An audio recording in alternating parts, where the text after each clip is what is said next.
Having fun in the summer with these albums I missed. Life cannot be a bummer with these albums I miss. Having fun in the summer with these albums I miss. Life cannot be a bummer with these albums I miss. Say hello to my friend Chompy on the electric guitar. Take it away!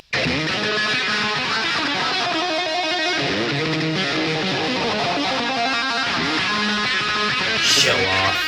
Good morning, metalheads of the internet, and welcome to a brand new episode of the Metal Meltdown. More specifically, a brand new Albums I Missed video. That's right, it's that magical time of the month where I tell you about a bunch of cool underground albums that maybe you didn't listen to, maybe you didn't know about, maybe they're not even that underground and I just didn't have the time to talk about them, but we're gonna do that now. Wow, so crazy! First up, we have one and only, the 20th full-length studio album from Canadian heavy metal underdogs Anvil. They've been recording music for 40 years. They've existed in some capacity for at least 50 years. They've never been a super well-known or successful band, but they've enjoyed a decent cult following of sorts. They've influenced the likes of Metallica and Slayer and Megadeth and Anthrax, and they were the subject of a very popular and successful rock and roll documentary, The Story of Anvil, released back in the late 2000s. And I have mad respect for them, and they put Canadian metal and rock music on the map. But let's not fool ourselves here. Anvil has been more or less making the same album over and over again for quite some time, and each album has been lacking more and more in energy and precision, and One and Only is no exception. It's a somewhat sloppy and tired record filled with generic, one-dimensional, predictable, dime-a-dozen hard rock, heavy metal riffs and hooks, and I'm sure that your fucking, your 60, 70-year-old dad who hasn't listened to anything semi-new maybe ever, I'm sure he'll love that. I'm sure he'll love this. Good for him. This is true rock and roll. No bells, no whistles. This isn't like Ghost and Baby Metal and Sleep Token or the Foo Fighters or whatever the fuck. This is real rock and roll. Good for your 60, 70-year-old dad. I'm not 60 or 70. I don't like this. I'm bored. I'm moving on. Next up, we have Ridiculous and Full of Blood, brand new full-length studio album from Julie Christmas, who you may remember from Made Out of Babies and Battle of Mice. She also worked with Cult of Luna on their 2016 collaborative effort, Mariner, which I would genuinely consider one of the best post-metal, sludge metal records ever made. This album is a mix of a variety of different sounds and themes and ideas. It's equal parts post-metal and post-rock and noise rock, alternative metal, some doomy, sludgy elements as well. A lot of aggravated screams and very emotive, moody, and even melancholic melodies and hooks and transitions and segments, towering walls of wailing guitars and keyboards and pounding percussion. It's a powerful and expressive record with a lot of nihilistic moments and a lot of introspective moments. It really feels like Julie Christmas is just kind of throwing herself into the fucking ringer with this one.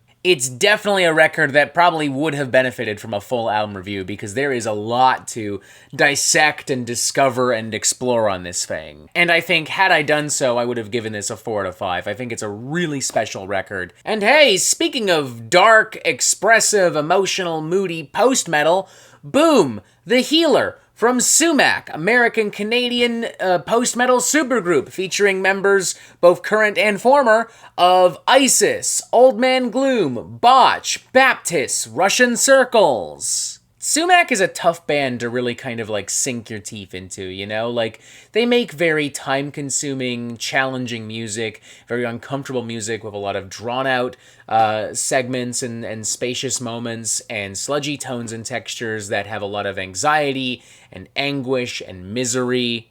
Sumac's music and this album by extension, The Healer, kind of demands your attention and a very specific kind of environment. Sumac's ability to convey so much emotion without saying so much and through these very slow and sluggish and depressing sections I think is extremely interesting.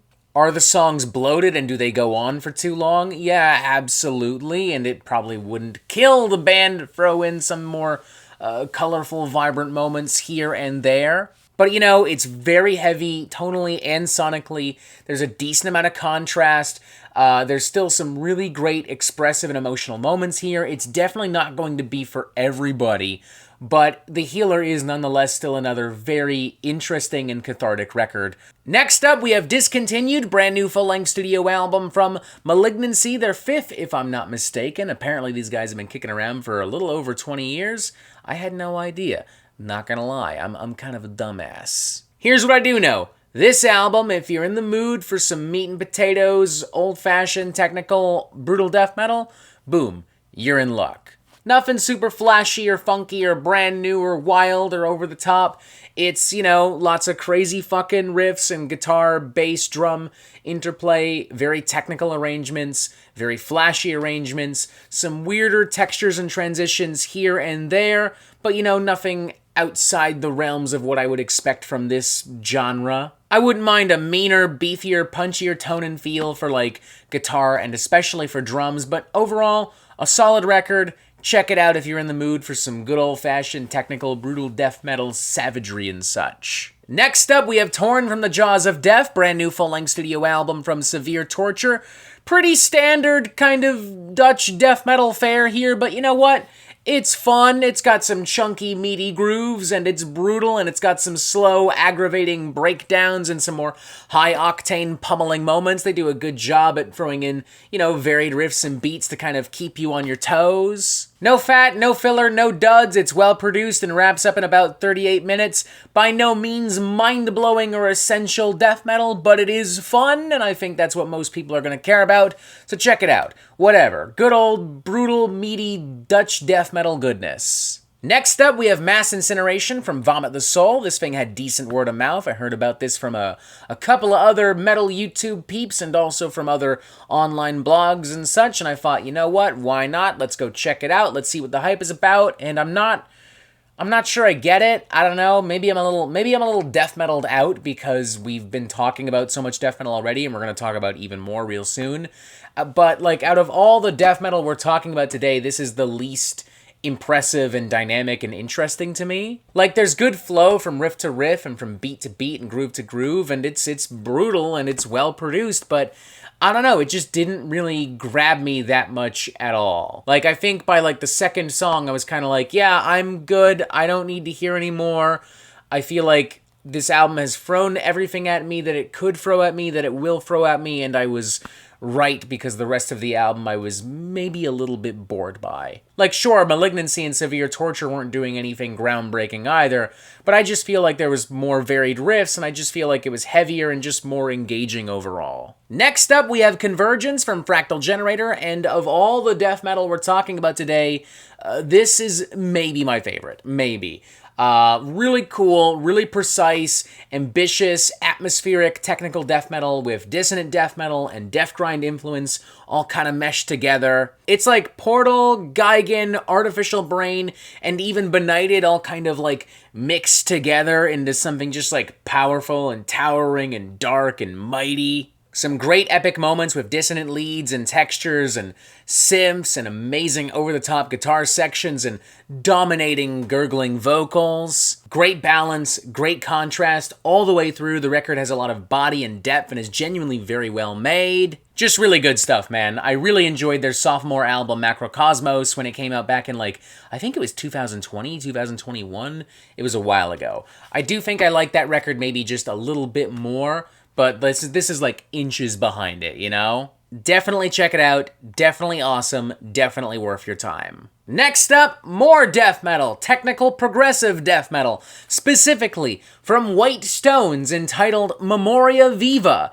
This is a band, the side project of one Martin Mendez of Opeth fame, and it is not unfair to say that this kind of feels like Diet Opeth or Opeth Light. Which might not be a bad thing per se, particularly if you're somebody who misses the, quote, glory days of Opeth back when they were still kind of a death metal band. This will definitely appeal to you. It has those janky, obtuse riffs kind of going up and down. It's got some weird time signatures and progressions. The drier, more cackled, sneering vocals are a nice touch. I actually think I prefer that over a more straightforward kind of death metal guttural. It just has more character to it. You have some prominent melodic groovy sections as well. A lot of like really old school prog and jazz influence here and there. There's even some Jethro Tull style flute arrangements to be heard now and then. I like it overall. I think it makes for a nice palate cleanser after all this other technical, brutal death metal. It does, again, feel like Diet Opeth, Opeth Light, but that's not necessarily a bad thing. Opeth are a great band. Even nowadays, though some of you might not be willing to admit it, they're a great band. So something with even a fraction of that greatness is still pretty solid in my opinion. Next up, we have Fueled by Fear from blackened thrash speed metal crew Wraith. It's fine, it's solid, it's decent, it gets the job done. It's aggressive and punchy and stubborn with thick walls of galloping, thrashy riffs and rhythms and sneering vocals. There's a good amount of hype, good amount of energy, good amount of enthusiasm, gang vocals and chunky riffs, and slower sections here and there to help build some contrast as well. Fairly basic stuff overall, like there's nothing here that would like really wow you or blow your mind unless you somehow weren't already aware of like blackened thrash metal or even just like 80s thrash metal in general. But like, hey, whatever, if you just want to crack open a cold beer and eat some fucking pizza and headbang, then boom, this is it. Congratulations. Me personally, I'm looking for something with a little bit more spice and ambition, but hey, it's fun. I can vibe with it for a little bit. It's all good. I fuck with it a little bit. It's all good. Next up, we have the Formless Fires from Caven, and I'm really enjoying this one. Really great mix of blackened death metal, melodic black and death metal, kind of old school black metal, some really epic, dynamic guitar playing, towering walls of blast beats and tremolo riffs, acoustic guitars and slower, more pounding, almost militaristic metal beats and churns and such, with very epic lyricism and imagery, almost a little bit of a Viking metal shade here and there at times as well. Like Traverse the Never, Wings of Death, Basilisk, some of the best like black metal I think I've actually heard so far this year. Like it goes stupidly hard and it's evil and grim and sinister and over the top in a really fun and endearing and exciting way. The vocals, too, are fantastic. Tons of shrill and disgusting and aggravating black metal shrieks and howls all over the place here. Loving this bad boy. Didn't really know much about it until like a couple of days ago. Had I reviewed it, we'd be looking at a 4 out of 5. I think it's a really fun record, really cool record. One of the best albums that we are talking about here today. Definitely check it out. Next up, we have It's Inside You from Candy, and I almost gave this a full album review, but I wasn't sure there'd be a lot of interest. That was stupid of me. I should have just done it. I should have just said, fuck it and fuck you. I want to talk about this album because it is so visceral and unhinged and erratic. A really weird mix of like hardcore and metal and all of these electronic and experimental components and influences and sounds and beats. You'll have these cold, spacious, melodic sequences. You'll have this stuff that feels like it could have been pulled from like a breakcore record. You'll have these really thrashy riffs and like these pummeling hardcore grooves and beatdowns and such. Like if Full of Hell did a metallic hardcore record, I'm pretty sure this is what it would sound like. It's extremely heavy and colorful and vibrant and unpredictable. The most unique thing we're talking about today.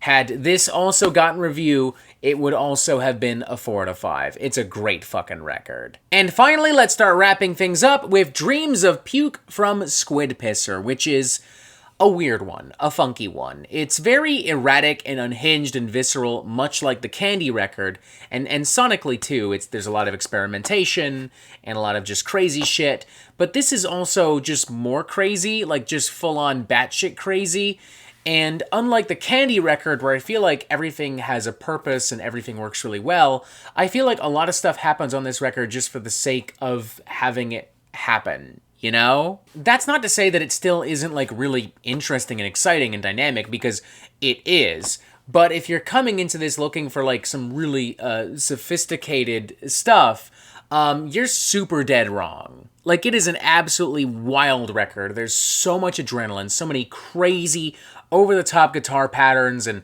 weird sound effects and angry, screaming vocal displays. This general weirdness, craziness, funkiness, noisiness bleeds over into the mixing and mastering and production of the record as well. Like, it's pretty normal to have, like, these super blown-out fucking choruses and riffs and just walls and assaults and bombastic barrages of fucking noise and static and feedback and mathcore nonsense. Lyrically, too, this thing can be kind of provocative and edgy and even vulgar. And, you know, all of this combined, it's easy to imagine somebody being, like, really fucking annoyed and irritated with this thing. I'm not, but I could totally understand if you were. It kind of reminds me of something the Locust might have put out, and if that's your kind of thing, go for it. I like the Locust myself, maybe that's why I'm digging this.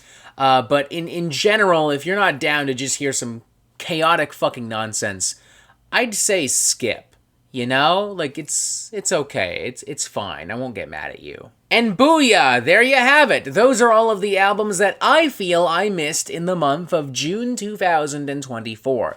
Now it's your turn to tell me, what else came out that I should be paying attention to? What should I listen to? What are some other albums you'd recommend or whatever? What did you think of the albums that we've talked about here today? Let me know, please, and thank you. Press this button right here to subscribe. Look, there's even more videos here. That's so crazy. How'd they get there? And as always, you have yourself a fantastic fucking day.